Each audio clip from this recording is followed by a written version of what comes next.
Grazie per avermi ricevuto e per avermi dato l'opportunità di spiegarvi come funziona la nostra polizza assicurativa. Grazie a lei che ha trovato il tempo per noi. Non si sa mai nella vita, d'altronde. no. È un attimo. Sì, sì. È un attimo che lei si faccia male. Sì. È un attimo che le rubino la macchina. È un attimo che la vecchia signora con la falce la venga a prendere. Oh, che va a nominare tutte le sfighe.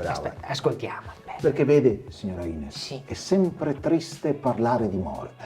Sempre triste parlare di morte.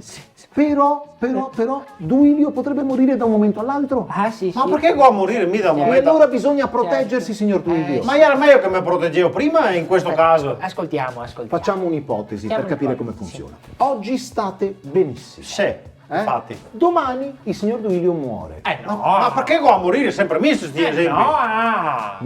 No, va bene, È un esempio. è un esempio, non si deve allarmare, non si deve allarmare. Non sei per così che domani è a cena con Franco a Marisa, a cena di pesce, che mi ho messo una vita a incastrare gli impegni di tutti, proprio domani che a morire, dici che non te ne voglia di venire a cena. Ma mi vengo a mangiare piuttosto che morire domani, non mi ha capito la storia. Dopodomani come siete messi? Siamo liberi?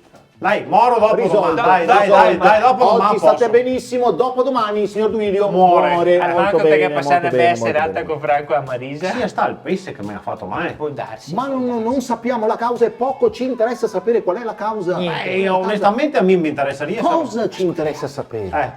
Che il soggetto svantaggiato in questa occasione beneficerebbe della polizza. Il soggetto svantaggiato sarei io che moro. No, in questo caso specifico non è lei il soggetto svantaggiato, ma sarebbe la signora Ines, Fuscantamburlo. che purtroppo sarebbe affranta da questa dipartita prematura di lei, signor Duilio. Non si aspettava nessuno, sa, una perdita grande. Dispiace, Gli era davvero una brava persona. Scusate. Anzi, signora. Si faccia forza. Non sai che si deve correre un po' troppo voi altri no? Giusto per capire, no? In caso che questo succeda, cosa aspetterebbe alla vedova Poiretta? Che vedo Non anche. è mai elegante parlare di soldi di fronte alla morte di suo marito. No. Però, insomma, comunque le spetterebbe come consolazione un cospicuo premio assicurativo.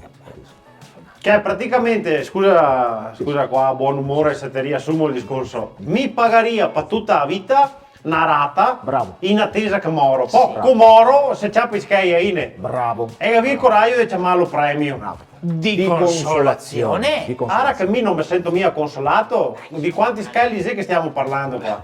Duilio, di quanti schelli che stiamo parlando? Duilio, non è mai elegante parlare di schelli di fronte alla morte. Aia, firma.